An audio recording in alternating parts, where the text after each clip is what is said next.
To episode 241. That's a fun number. I'm here today with Rena Wilhelm, who is part of the nonprofit Greenport Skatepark Incorporated. And she's fighting right now, along with some of her friends and community members, to save the Greenport skate park from a state of disrepair. Rena, welcome to Backpacking America. It's great to have you here, and I'm looking forward to this conversation. Skateboarding something close to Thank my you. heart. Thank you so much for having me. I really appreciate anything to get the word out about what we're doing. Anytime. So tell me, what's going on with the park? Why is it in disrepair? So the park was built in 1998. It was actually the second park built in all of New York State. The first one that was built was on Riverside Drive in Manhattan, Mm, and wow. is designed by Andy Kessler, uh, the late Andy Kessler. He actually designed ours also. But that was back in 1998. So the fact that it's even still standing is a miracle. Um, but the construction of the park is half metal, half wood, and half cement. Well, that's Oh, not actually half, half, half. Let's say a third, a third each. Um, so the cement has been crumbling. The wood has been rotted. The metal is rusty. And it's actually not only is it unsightly, it's not safe. really? So yeah, it's unfortunate. I mean, Greenport itself is such a beautiful village and well known for like tourism and its restaurants and bars and stores. But it's the community really that's suffering, and not enough attention is being paid to them. And one example of it is the skate park, and the fact that it's been allowed to uh, decay the way it has is truly unfortunate. So who put you on to this? How did you find out that the park needed repairs? So I'm not even a skater, and my husband and I don't have kids that skate. We Oh, don't wow. skate, but we've had a business in Greenport for 12 years, right in the center of town, and I've been always like just a vocal member of the community anyway. But there is a Greenport, Let's Talk Village of Greenport Facebook page. Mm, And it was on that page that there were photographs that were posted of the park. And it was just a lot of graffiti. It was crumbling cement. And then the caption that went along with it was from a local woman. And she said, these photos were taken by my son, or I think she took them on behalf of her son, just to ask if someone would do something for the park. So most members of the wow. community are aware of the Facebook page. I saw those pictures, my heart broke, and I was like, "What do we have to do, to get this done? Like this is totally unacceptable." And it was just the kid was well, I think he's like 15 now, so he was about 11 Mm. at the time that this, kind of came came about. And so thinking of an 11-year-old on his scooter who's begging his mom to ask for help was really not something I could ignore. Yeah, I mean, I don't think anyone could. When I Yeah. think when I think of when I think of the North Shore too, I don't really think of skate parks. Like the South Shore's got a lot of skate parks. Western Suffolk has a lot of skate parks that are like in like state of the art condition. And then Right. the only skate park I knew of on the North Shore was I didn't even know there was a Greenport skate park. The only Hmm. park I knew of was called the Range, and it was a DIY spot that was pieced together by skaters, and Hmm. they made the obstacles themselves in the remnants of this driving range. And Right. it wasn't managed by anyone but just like the people that were building it there. And the, that's it. It was old, it was crumbling. It was cool. Don't get me wrong, I loved skating there. Right. When I did skate, but there were homeless people, there were crack addicts, there were sketchy people.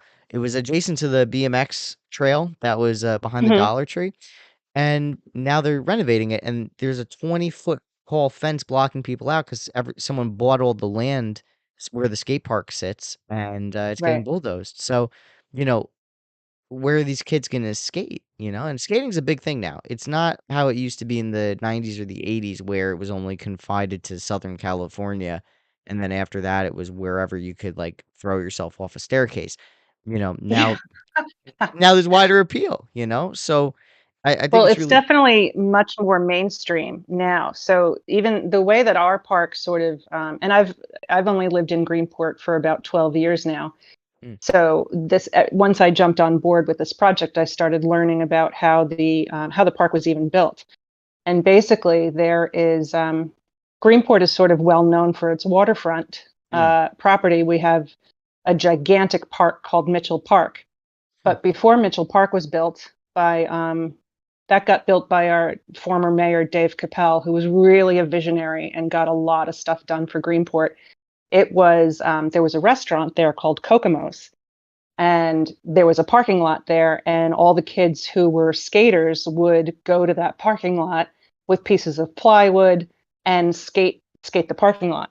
So I think to kill two birds with one stone was the project of developing this gorgeous waterfront park with a carousel and a huge boat marina.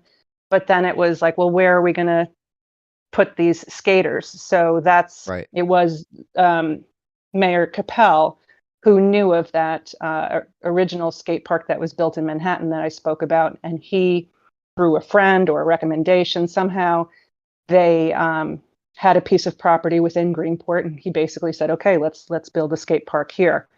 Wow. So, like you were saying, like skaters are going to skate. They will skate on anything. They'll skate on sidewalks. They'll skate off stairs, and so nothing's going to stop them. But I think it's more acceptable now. I mean, there's even colleges now that are offering scholarships for skateboarding. There's the X Games. There's the Olympics. So it's not, I think skateboarding had a reputation back in the day of like, stoner kids with nothing better to do. Like this is a real sport. There are real careers. There's lots of entrepreneurial um, directions that people can take, from designing skateboards to designing parks themselves. So it's a mainstream sport, and it's cool. It's a very cool sport with a lot of cool people who skate. So it's been a lot of fun just getting to know the types of people who are part of that skate culture. Oh, yeah, I mean, listen, I remember too, like, when skating just got out of that, like, counterculture wave, and it was going to the Olympics, and it sparked a debate where it was like, "Okay, like, is this something that we actually want? And, like, if it's not something we want, you know, what are we gonna do with it now?" Because it Right, used to be like, you can have these guys that are like sitting at skate parks for like 30 years, right? And right. now all of a suddenly, it's like all these new kids are coming into it. It's like, whoa, like this isn't like what's the mainstreaming of skateboarding going to do to the sport? And Right. it's still we don't really know. I mean, what I can tell you is that it's creating public works projects like what you're doing with your nonprofit. It's Hmm. creating educational opportunities for students and the kids that go to the parks. I think it's ultimately a plus. I feel Right. like too, like a lot of the fears with mainstreaming of the sport was, is it going to get rid of the counterculture aspect of it? And I really don't think so, because you have to be a special type of person to be willing to do the crazy stuff necessary to skateboard. Like, you're Yeah. risking life and limb There's for it. yeah. The fact that so our park actually has a 12-foot vert ramp, Oh, and wow. I think that it's and the people, honestly, like when I first became familiar with the park, I went up, took the stairs, got to the top of the ramp, and I peeked over, and I was like, no fucking way. So Yeah. the the people who skate this are definitely. I mean, we laugh about it. It's like anyone who does that vert ramp has a death wish, but Yes. um, it does take a certain person, certain personality, absolutely fearless to tip over the edge of that, going down a 90-degree angle before it curves, and then coming up on the other side. It's an amazing thing to watch. The fact that we have that vert ramp at our park actually puts us in a unique position because we're the only ones who have one. like that. I think the closest place you would have to go for a vert ramp like that is Woodward, in Pennsylvania. Mm, But the thing with the vert ramp too is that while it's nice to have it, the trend of skateboarding has sort of evolved to making almost like street course mainstream. So the kinds of skateboarding that you see where people are just going down sidewalks, jumping onto walls, and like I said before, like jumping downstairs, grinding on rails, on handrails, that's all been like incorporated into skate park design now. mm, So our ultimate goal is to have a state of the art park, but we're really taking into consideration how people skate. And again, there's this sort of overwhelming trend of sort of street course skating, but we also don't want to take away like that advanced option for the person who says, you know what, one day I'm going to skate that ramp. So it's kind of once we get to like that the design aspect, which we're a long way away from that because we have a lot of fundraising to do. We're going to sort of take surveys of the people who use the park and see what what aspects of the park they want put into the main plan. And we also don't want to like isolate the people who use the park now. We don't want to dumb it down, for right. lack of a better word. And we Yeah, have like a huge BMX following as well, where a lot of other parks aren't really designed to foster that BMX kind of culture. So we're trying to keep it for all wheels, so to for speak. all wheels. That's awesome. I love that. Yeah. So, how much is this project gonna cost? So our current skate park is about 20,000 square feet. There is at least half of it that is the sort of cement side, and it's that cement that's crumbling. Wow. Literally, the ramps that are made of concrete, the entire face of imagine a fireplace, right? And like the whole brick face is completely sloughed off. That's what our ramps look like. Oh my So they're gosh. not even skatable. And so that's where we've been kind of teetering on the not only is it unsightly, but it's unsafe. And not for Mm, nothing. I mean, we were just talking about like those kids like skating in like a death-defying moment. Like they go all out, and the amount of road rash that these kids have all over their arms is like, if there was a nice smooth cement foundation that wasn't tearing up their skin, that alone would be like a huge improvement. So to answer your question, it's for 20,000 square feet, it's probably, if we were to kind of raise it to the ground and start from scratch, it's at least $1 million. yeah. But again, we're not really at that point where we want to take away those big vert ramps. Mm, So it's that other half of the park that's cement that is probably like a $500,000 project. So we right now for this year, it was sort of like we don't have enough volunteers to help, like mm, even with this fundraising. So we've been going at it like little by little. It's like pushing a gigantic rock up a hill, but we're making progress little by little. And this year we said, okay, instead of like taking on the mammoth, let's raise $1 million out of nowhere, we were like, let's try to hit 100,000 and see what, where could we go with $100,000. So between some of the fundraising events that we had last year and this year, we're at 53. okay. And we got a really, really wonderful, generous offer from a private donor that had donated last year when we were trying to reach 1 million. And he's like, well, could you do something for less? And I said, if we do, I'll reach back out to you. So when we decided this year to do the 100 grand, I said, oh my gosh, I have to contact that guy and tell him, like, look, we're working with a smaller number. And he offered to, if we get to 70,000, he would kick in the rest as a private donation to get us to that 100 grand. Wow. And once we get to 100 grand, that's when we can really start, um, you know, taking in designs from like park professionals and paying, for those professional designs, those 3D kind of renderings, those interactive kind of diagrams that make it look like a serious professional project. Right now, it's hard for people to kind of say like, oh yeah, I'm just going to give my money to this group of people who want to save a skate park. So I think once we get to that 100 grand, people will take us a little bit more seriously. Yes, yes. And once we do start putting like a plan, you know, together, people then will have that visual. And again, with the professional plans, people will have a better visual of like, oh, this is really happening. So we're hoping that people will jump on board more than they're jumping on now. Have you So considered reaching out to the state for aid? For the county? yeah, so the first place that we reached out to was the Tony Hawk Foundation, Oh, which is wow. now called the Skatepark Project. I had Cool. reached out to them, I think, in 2020. And again, when COVID hit, they were going through that change from the Tony Hawk Foundation to even like restructuring to skatepark.org. And so there was a period in there where they weren't accepting grant applications and until 2023. So here we are, 2023, and I rewrote the application in January. So we have that grant application in. So we're hopefully, fingers crossed, that'll be a source of some income for our project.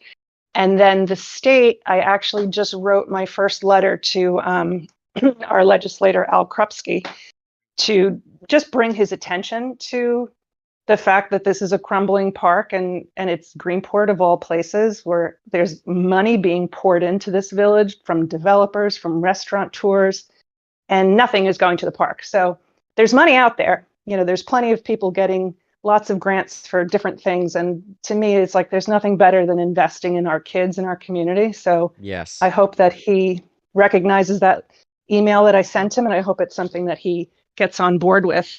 And then from there, I think that's the first step. And then we kind of reach out to maybe like Parks and Rec from New York State. We'll reach out to the governor. But our first step was contacting Mr. Krupski. So my Have you fingers are guys crossed for that. have you guys reached out to other skate parks that have, their own little community? Because the Mastic skate park across from William Floyd High School has a thriving community, and they actually were heavy in developing that DIY skate park called The Range, and they're big on the South Shore as well, in the South Shore community. So, if you haven't, I definitely recommend reaching out to them because they're always, helpful people. I'll even put you in contact with them. That Because would be great. We yeah, they're have all reached out to someone by the name of Mr. Chang, who was Chang. instrumental in helping the park in Brentwood. Okay. And I believe they were able to secure a pretty nice grant so that they could rebuild their park. And there's more, like you were saying, as far as the skateboarding scene on Long Island, and you didn't even know Greenport had a skate park. I didn't actually realize how many there are. I didn't even know that Oyster Bay had a skate park. Oh yeah, Um, that's a big one. There's Oyster Bay, there's Long Beach, there's Forest Forest Avenue Park in Queens. Um there's what was it? It's in Hampton Bays. Redwood oh, Skate yes, Park. Redwood, right. there's the Riverhead Skate Park. There's So the Riverhead Skate Park so a friend of mine that I met through this whole skate park project is Jake Ackley, and hmm. they just named the Riverhead skate park after his late brother, who just passed a few months ago. Oh, that's It's right. now, yeah, it's Wesley Ackley. It's been renamed in his name. So Jake is actually trying to basically kind of do what we were doing and to get more recognition for that park, get it improved and grow that community too. So it's almost like there's all these little skate parks. Montauk just blew it out of the park. Oh, their renovation's Pun. sick. That renovation really they killed it, and everybody is talking about Montauk, and that's one of the things too we have to consider. Again, we have a really really close knit community that is absolutely in love with our park. They skate it every day, but we also want to be able to cast a wider net to draw people in from all over the island, to come to Greenport. And again, part of my mission is to put Greenport on the map for something other than the tourism. And I have a business in town. I actually profit from that tourism, but I also live in Greenport, and I see firsthand like there's like a divide between the residents and the commercial district. And even like a lot of the stores in town, there's probably only about 5 or 6 stores owned by people who actually live in Greenport. Um, so I think there's almost like this I don't know, it's not a Animosity, class negative. divide. Yeah, and it's sad. And the way Greenport has been turning, these stores are getting, more expensive. The housing is becoming more expensive. And honestly, I didn't grow up with like a community like the one I live in now, where everyone pulls for everybody. Like if someone from the fire department gets hurt, like they run this huge fundraiser of like a spaghetti dinner. If someone has comes down with cancer, they'll run a gigantic fundraiser to help pay their bills. I didn't grow up with that. I have never seen anything like that, and that's how close knit this community is. And I want so badly to be able to turn around and say, "Hey, this is for you. Someone actually cares," um, and so that's why I do it, I amongst think other reasons. No, I think that's awesome because like you highlighted a really important thing that I see out here in the Hamptons. Not that I'm from the Hamptons, but I used to work out there. I have to travel out there, and I'll see the divide where it's like the locals, especially during COVID, would were there's a divide. They were enraged Yeah. with how everyone panic bought houses out there and then Oh yeah. eventually drove the cost of living up. And while it is a tourist centric area, um, they don't like the way they're treated. They don't like the cost of living.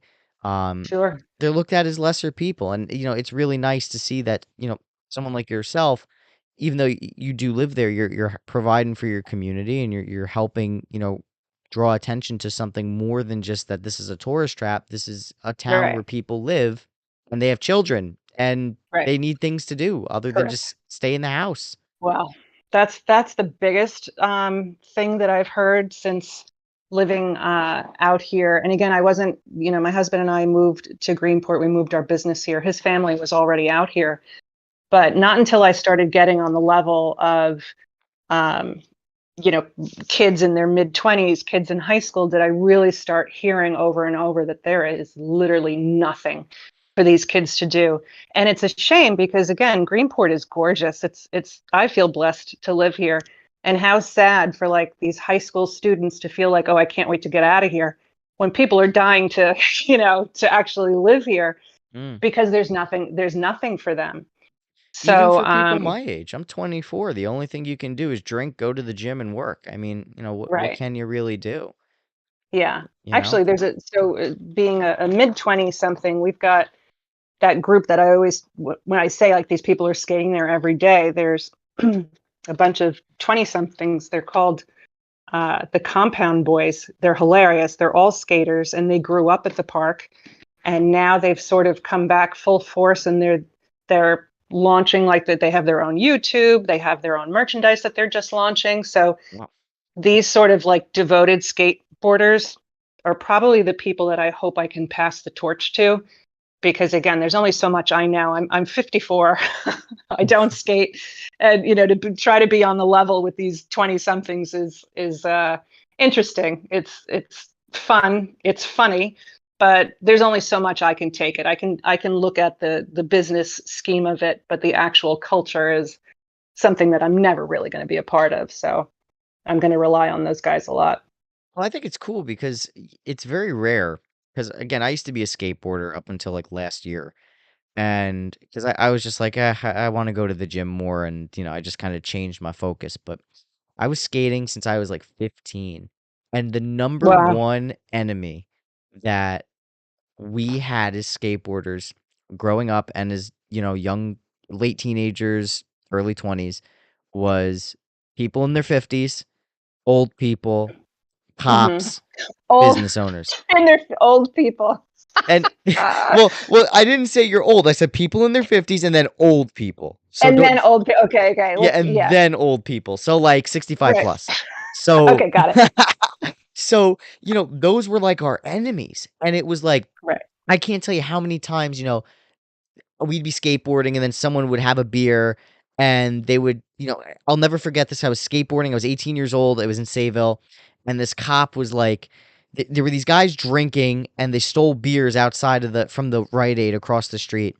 And the cop was like, you're going to clean up all these beers. And I'm like, everyone ran away and I'm just stuck there, of course. Right. And I'm like, Right. but I didn't steal these beers.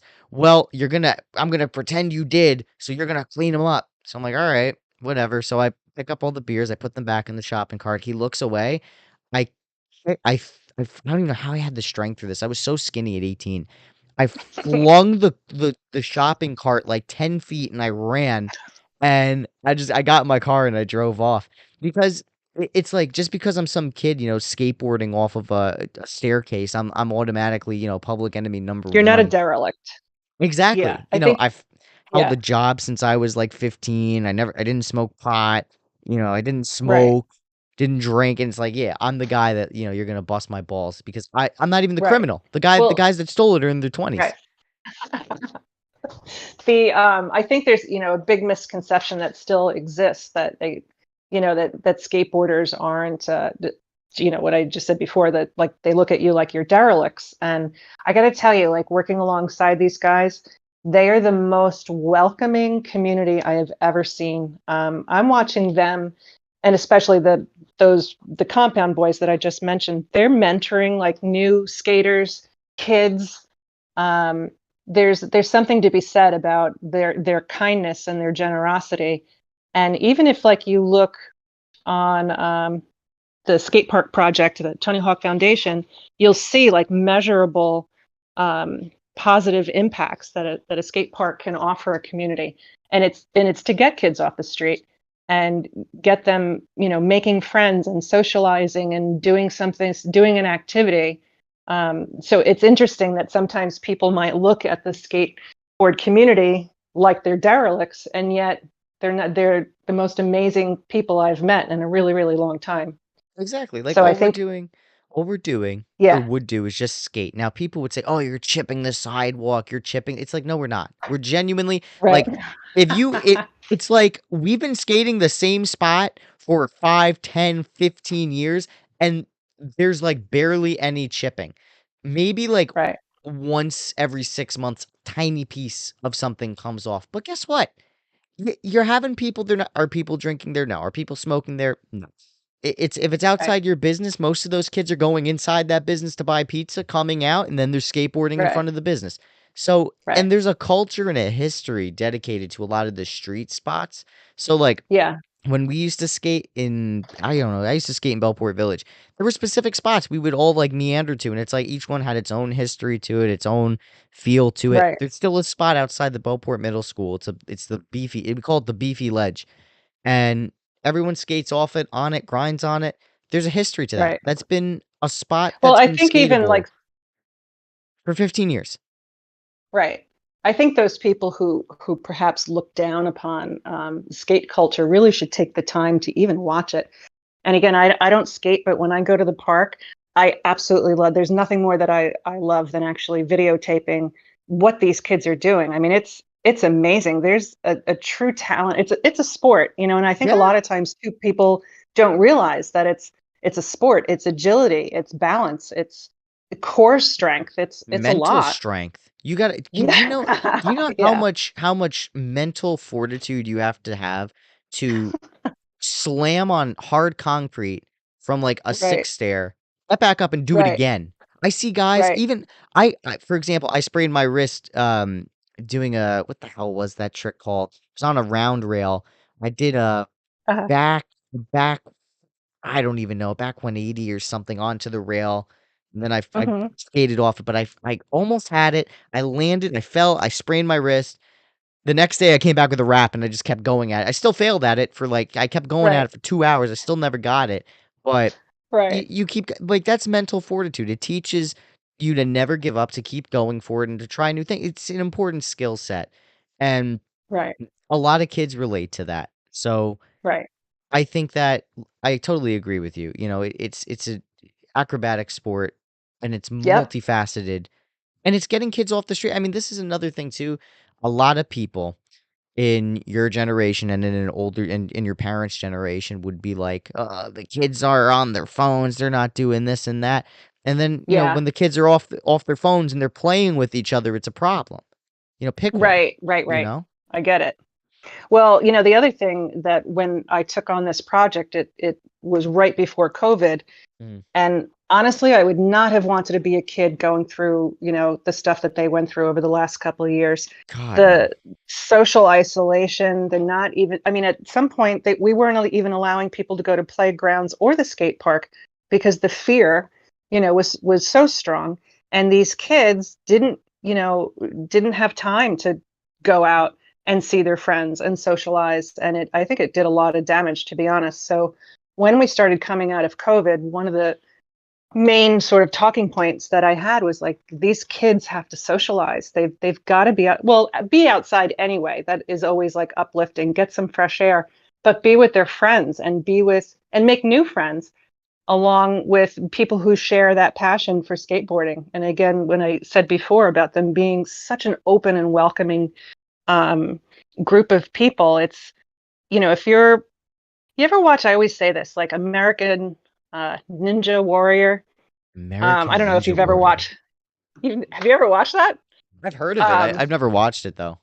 oh my God, it's a great like obstacle course. But those people who are competing against each other are rooting harder for the people competing against them than they root for themselves. It's Really? this community of athletes that are there to support each other, and it's the same thing I see in the skate culture.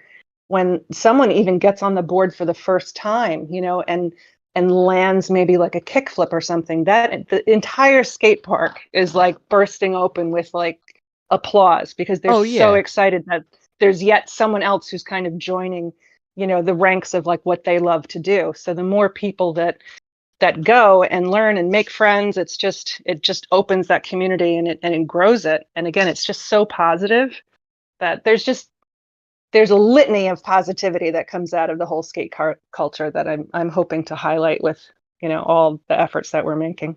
Yeah, I mean, listen, like I saw this one guy about 2 years ago.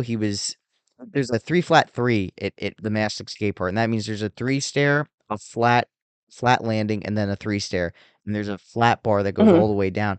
The guy did um back I know what you're going to say. 360. Yeah, well, Yeah, he did a back he jumped 360 the whole onto thing. he yeah, he jumped the whole thing and he landed the rail, but it took him 3 hours to Yes, do it. It took him 3 hours. He right. just slammed every single time. So when he finally got it, the whole place erupted, Right. and then it just started, like, Yes. downpour raining, and everyone Oh was my still gosh. skating. It was great. It was, like, the best way. He Yeah. landed it, and then 5 minutes later, the sky opened up, and it was like Yeah. everyone was having a great The time. heavens opened up. Yeah, the heavens opened up. It was Yeah. it was fantastic. I couldn't believe it, Yeah. and I see a Right. lot of cool stuff on your Instagram account with events you're doing where you're recording Hmm. skateboarders. What are some Yeah. of the events you guys put on at the park to draw attention to the So culture there? the f- the first thing that when I first moved here in 2011, I Mm. got wind of a skate park festival, and it was a sort of small scale. They would get live music. I think the village would come out and like serve hot dogs and hamburgers, Oh, and it that's would just be awesome. like a day. Yeah, it was very sweet. A day of skating, and I think that started with a couple, Mike and Michelle Bendick, who started that, I think maybe back in 2008. And they did it maybe for about 6 or 7 years. And then there was just this lull, um, Mm. and different village administrations. And I think they just needed someone to spearhead it again. Um, Michelle, unfortunately, passed away Oh, uh, a couple of years ago, but everybody remembers her. And Mike still comes around, and he's wonderful. So the first thing when I got involved was like, oh my gosh, I remember they used to have this festival. Let's plan that. So last year, in order to raise funds to run a festival, we decided to host a fundraiser in May, and mm. we called it Decked Out. And it was a combination fashion show and skate deck auction. Oh, So wow. we had I think we recruited about like 50 artists to paint skate decks, and those were all auctioned off. And then we had a fashion show, and we used, I actually designed a lot of it. Uh, we have a vintage shop in town, so I did this sort of like retro, like British punk invasion um, ensemble, and then we did this other sort of, we did like three rounds of models walking around, and that we raised money via raffles, we raised money via ticket sales, and it was just our first sort of introduction of like, hey, this grabbing attention and getting people together in one place and understanding like what our ultimate goal was. So we had some great sponsors for that event, and I think we raised about $25,000 from that event. And then we hosted. I brought back the festival, and our festival this year. So part of our mission is not just to fix up the park. It's twofold. It's all about community, and it's all about fixing the actual park. Mm. So part of our mission is to shed awareness on skate culture, and a lot of a big part of that is music as well as art.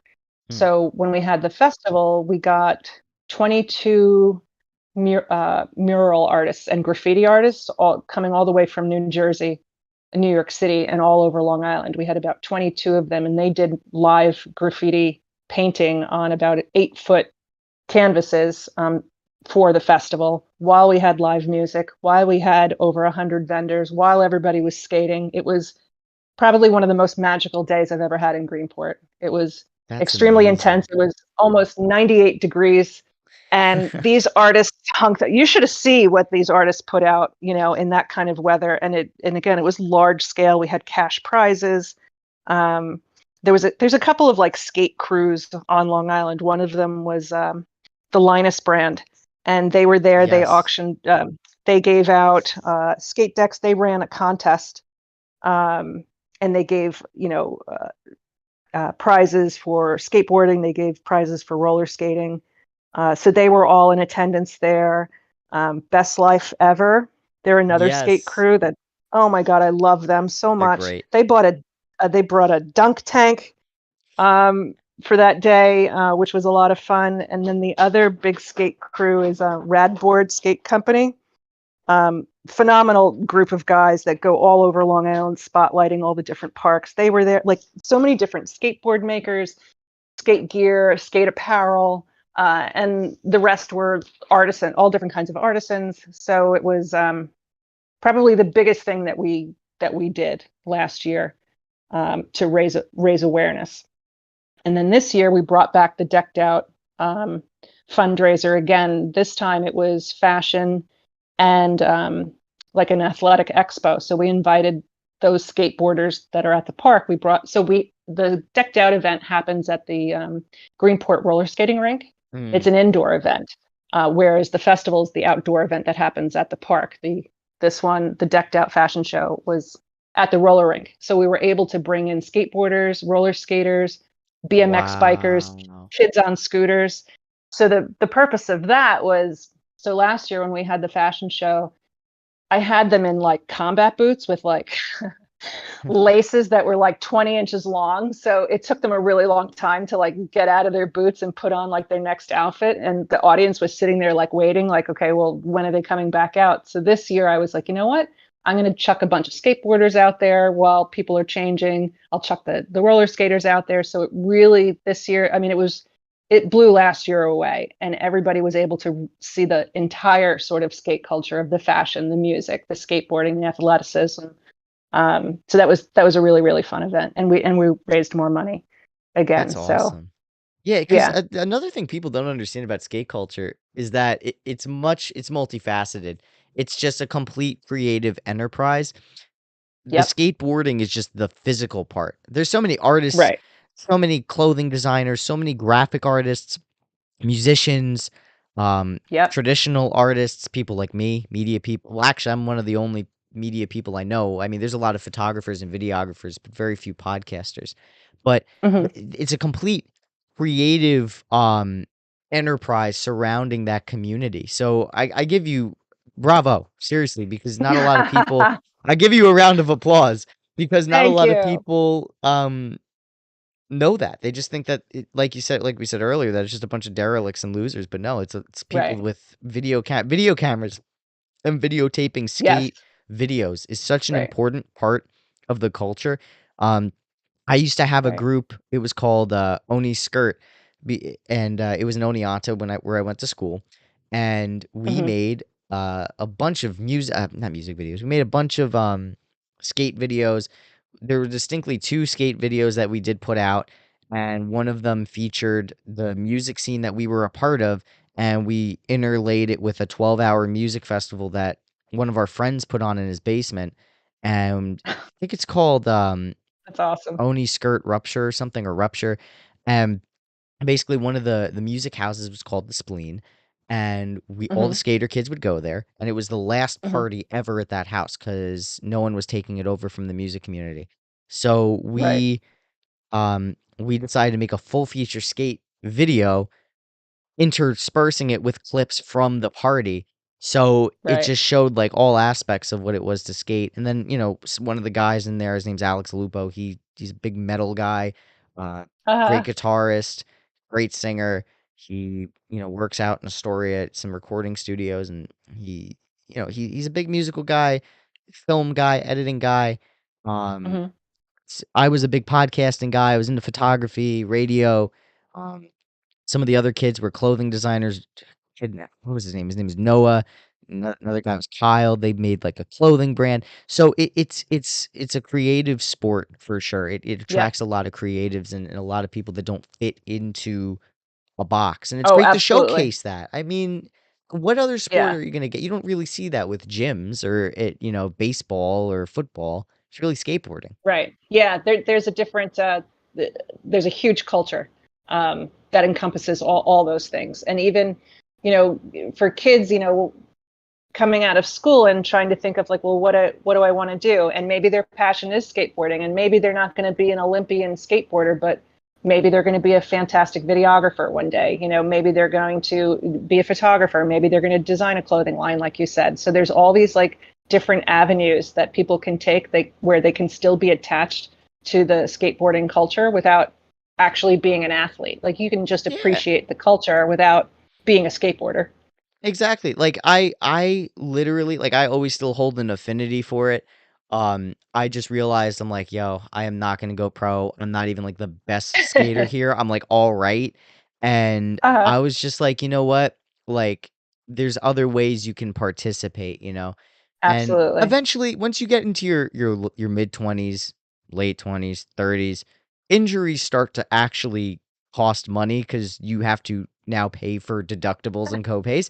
So, Right. I know a lot of guys that I used to skate with, they stop because they're like, "Yo, I work construction and I can't afford, to miss a week because I broke my hand." Or like for Right. me, I can't afford to break my ankle because I don't want to lose my gains at the gym.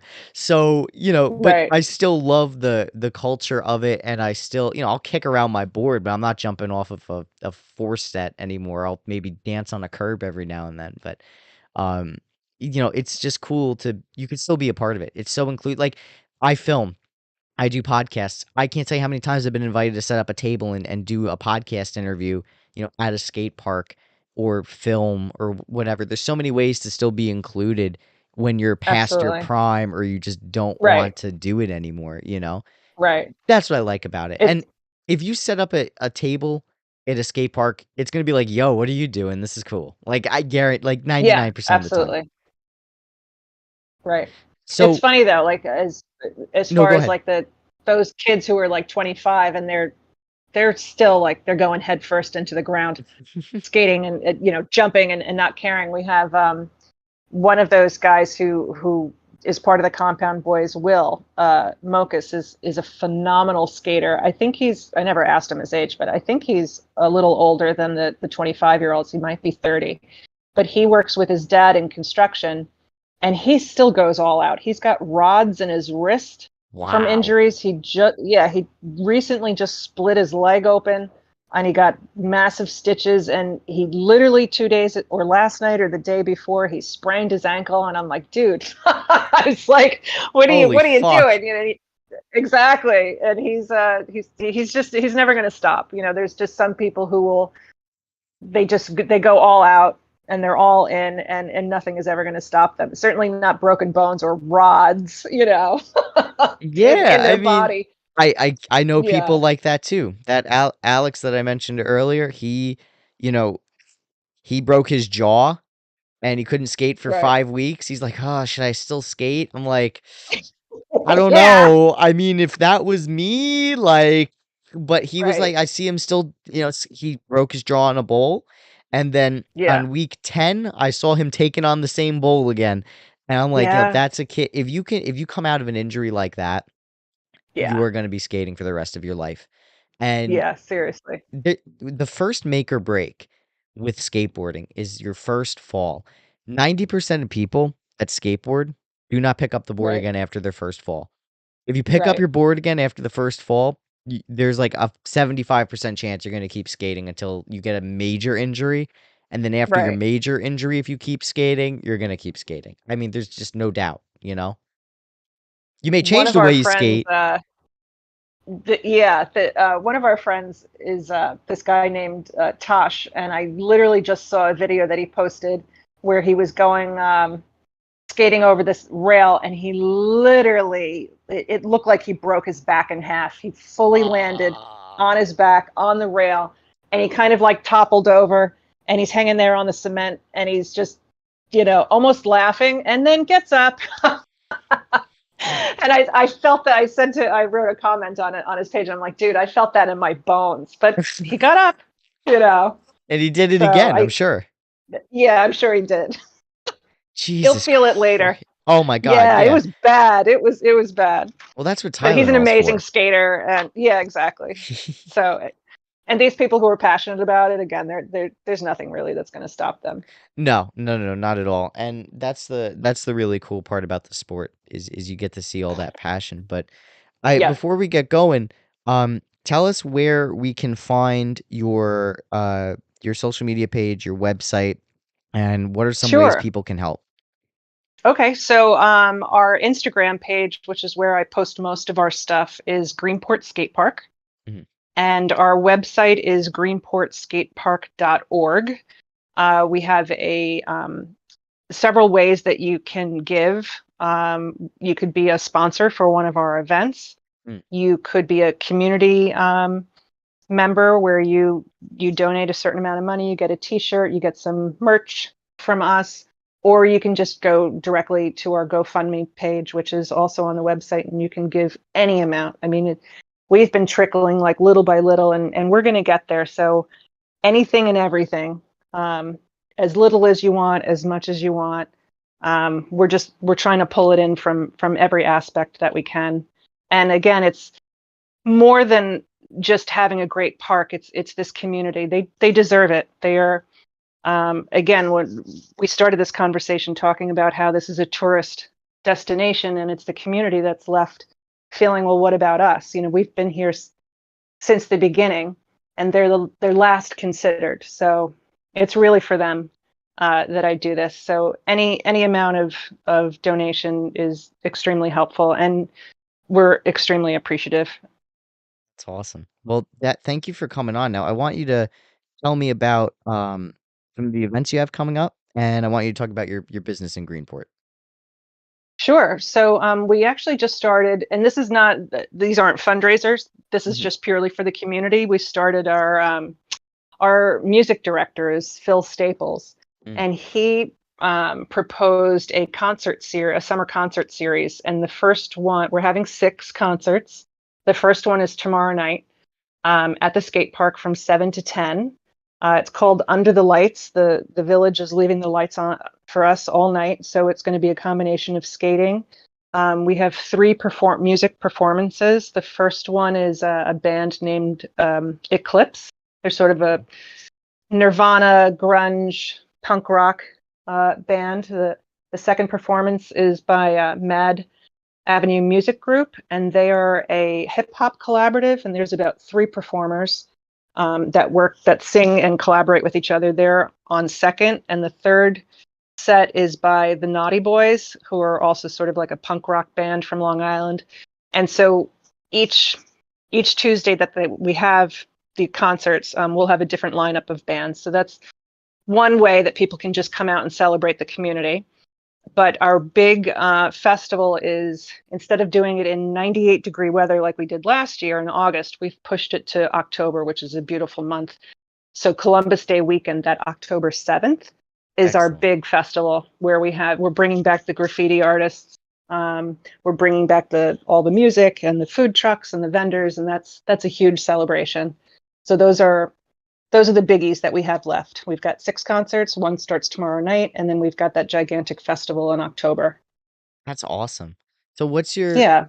so when it comes to are these summer series concerts, are they like every other week, every week? How are you guys spacing it out? Yeah, so they're sort of every other week, Okay, and always on Tuesday nights. So instead cool. of like Monday night lights, it's Tuesday night lights. And from 7 to 10, we'll have this tomorrow night. We're having the New York City Poutineery. They're the food truck. They do Ooh, I know, cheesy gravy yum. fries. They do cheesesteaks. They do burgers. So we're gonna have them there. And then my friend's kid, this Greenport high schooler, a young entrepreneur, he developed Dos Ositos Paletas, and that is 2 polar bears, I think in Spanish. Um, Popsicles. It's all natural, all fruit. They make them themselves, and he's going to be Wow, there with his cart. So we're going to have food, we're going to have music, and then of course skating. excellent. So that's yeah. So and then each concert that we have will have a different food truck. Um, and yeah, just a good time. Do different Awesome. food truck, different musicians, and again, it's a celebration for the community. We've got that big park, Mitchell Park, that I had spoke about, and that's right in the center of town. And I don't think they would ever have like hip hop music and punk rock music. So for our park, that's the kind of music that we're celebrating. That's awesome, man. Oh my God, Yeah, creating a space for the people, man. So exactly. speak about your business a bit. What's your business called? Where can it be found? And what do you guys provide? Sure. It's called the Weathered Barn, and it's located right in the heart of Greenport Village. We're at 41 Front Street, and I call it a concept store. I call it a couple of different things. It's an artisan shop. It's a lifestyle boutique concept store. Um, we make all an entire home fragrance line, and we make a whole bath and body line. I'm an artist, so I sell my art, greeting cards. We have one jeweler who's been with me for the last 12 years that I've had my shop. One of my friends makes all the pottery. So it's half of the store is handmade by either us or some of my friends who are really talented. And then the other half of the store is just stuff that I like, that I like to share with people. And it's a very modern, sort of rustic home decor, home gift shop that I run with my husband, who's also an artisan. Oh, that's awesome. So when you look at I apologize for the noise. I'm struggling to plug in my laptop as we speak. Um, Uh huh. but when what's some of your favorite pieces that you sell there? Like explain what you mean by like a variety of pieces. So it started with originally with just what I knew how to make. So as an artist, I also knew how to sew. So I would make, I was making pillows, I was drawing, I was selling paintings, selling greeting cards. And there's only so much I can do though. And the store is large. I mean, it's like at least 1,000 square feet. So what I started doing was recruiting other artisans from the area to fill my store with product that I really loved. So Cool. I started actually in Orange County, New York, in a place called Sugarloaf, which was Yes. an artisan hemp. Yeah, such a great village, but it didn't have the kind of traffic that we needed for our business to be successful. And Yeah. Jason, my husband, his parents were already out here, so we knew, if we really were going to make a go of the store, we'd have to move to a place like Greenport, and we did. But some of those artisans that I became friends with from Sugarloaf, like all the pottery that I carry, Jessica Hengen is the artist, and she's from Sugarloaf, and she's still Mhm. there. And we go up maybe 4 or 5 times a year, and I literally pack my car with as much of her stuff as I can, and bring it back to the shop. So the jewelry we carry, she's a silversmith, um, and really really unique approach to jewelry. So it's a combination of just of handmade goods, Cool. and just I used to be an interior designer, so it's Mm. very aesthetically pleasing. And my own personal taste is sort of like a modern rustic. So a lot of the other goods that aren't necessarily handmade by us are artisan made from other countries. So we carry a lot of fair traded items from Africa and from Guatemala and from like Indonesia, Hmm. just to make up like, we can't make everything in the store, but it's a nice, calm, Zen kind of store. All our home fragrance is very like spa inspired. And then again, we make all our bath and body goods. So typically anybody who comes in the store, the first thing they recognize is how great it smells.